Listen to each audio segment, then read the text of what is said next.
Hey everyone, welcome back. If you're watching this, you probably live in the villages, you're thinking about moving here, or you're trying to figure out if this is still the right retirement move. Today we're talking about something that's going to affect property values, daily life here, and what this community looks like 5 years from now. The villages just secured $130 million in municipal bond financing for their next major expansion. And look, I know that sounds like dry financial news, but this is actually one of the biggest moves they've made in years. And it's going to touch everything from your home's resale value to how crowded that the town squares get on Friday nights. I've spent the last few weeks going through the bond documents, talking to longtime residents, and looking at what's actually happening in Florida's real estate market right now. So let's break this down the right way. Here's what's happening. The developers are borrowing between $127 and $130 million through municipal bonds. Think of it like a massive construction loan, but instead of a bank, they're getting the money from investors who are betting that the villages will keep growing and generating revenue. This isn't a distress move, this is a confidence play. They believe demand is going to stay strong enough to justify building thousands more homes, along with all the roads, utilities, recreation centers, and commercial spaces that come with it. And when you look at the scope, it makes sense why they need that kind of money. We're talking about complete new neighborhoods with full infrastructure buildouts. Not just houses, but water systems, electrical grids, medical facilities, entertainment venues, the whole ecosystem. Now here's where it gets interesting for anyone who owns property here or is thinking about buying. When developers borrow this kind of money, they're making a very specific bet. They're saying, we believe enough people will keep moving here, paying premium prices, and sustaining this lifestyle that will cover the debt and then some. Historically, that bet has worked. The Villages has been one of the fastest growing communities in America for 2 decades. But we need to talk about context, because the Florida market today is not the Florida market of 2022. During the pandemic, this place absolutely exploded. You had people fleeing cities, leaving cold weather states, cashing out of expensive markets up north and moving here in record numbers. Demand was insane.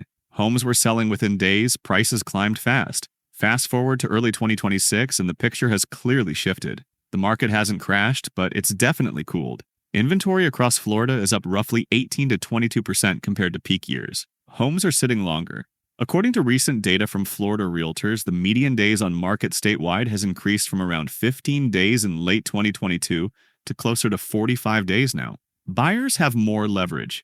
They're negotiating harder. Interest rates in the mid-6 to low 7% range have made financing more expensive, and that's reduced the pool of qualified buyers. So what happens when you add thousands of new homes into a market that's already seeing more inventory and fewer buyers than 2 years ago? That's the core question here. Let's talk supply and demand in plain terms because this directly impacts your wallet. Right now, the Villages has a certain number of homes. People want to live here, so those homes hold value. When you add significant new supply, you get one of 2 outcomes. Outcome 1, demand stays strong or grows. Maybe more baby boomers retire in the next few years. Maybe interest rates come down and financing gets easier. Maybe the lifestyle here continues pulling people at the same rate. In that scenario, new inventory gets absorbed smoothly, property values hold or climb, and everyone benefits from better amenities. Outcome 2, demand doesn't keep pace. Maybe economic uncertainty keeps people from relocating. Maybe rising costs make Florida less attractive than it was.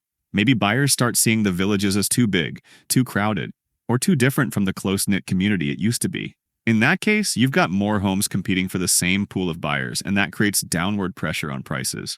I'm not going to tell you which one is going to happen because nobody knows for sure. But the developers clearly believe in outcome 1. You don't take on $130 million in debt unless you're confident in future sales velocity. Here's something worth understanding. This isn't a traditional bank loan. Municipal bonds are sold to investors who expect returns based on successful development and home sales. These are higher yield bonds, which means higher risk. The developers are under pressure to keep building and selling to service that debt. That could be great if it drives them to maintain quality and keep attracting buyers. But it could also mean they keep building even if the market softens, just to generate cash flow.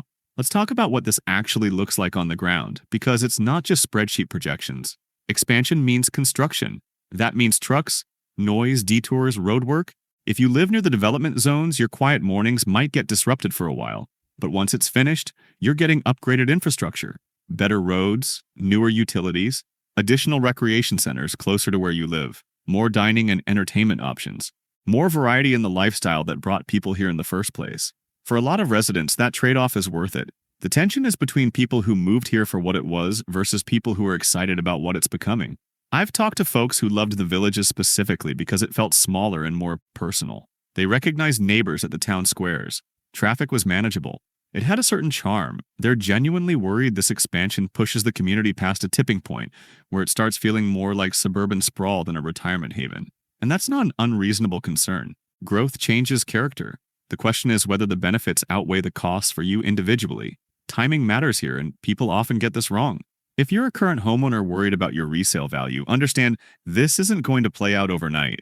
Real estate moves slowly. The real impact of this expansion will unfold over 3 to 5 years, maybe longer. In the short term, you might even see value appreciation tied to excitement around new amenities and continued growth momentum. The longer-term risk is oversupply, but that's not something that hits next quarter.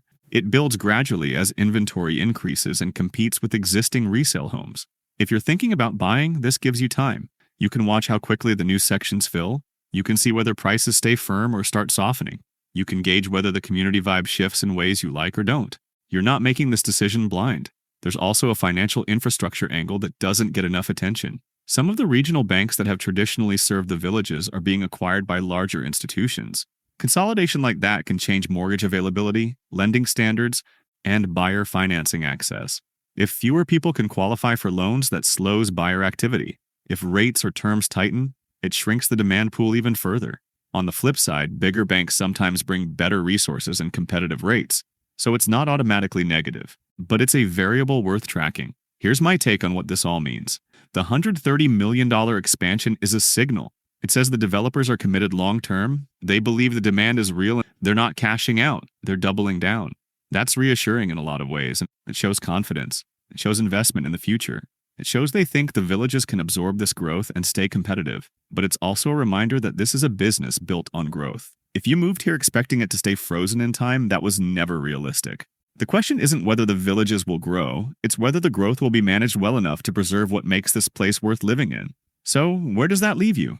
If you're a homeowner, stay aware. Watch inventory trends in your specific village. Track how fast new sections sell. Notice whether traffic or crowding starts affecting your day-to-day life. And remember, your home is both an investment and where you live. Don't let market anxiety rob you of enjoying the lifestyle you moved here for. If you're thinking about buying, take your time. Visit more than once. Talk to people who've been here through previous expansions.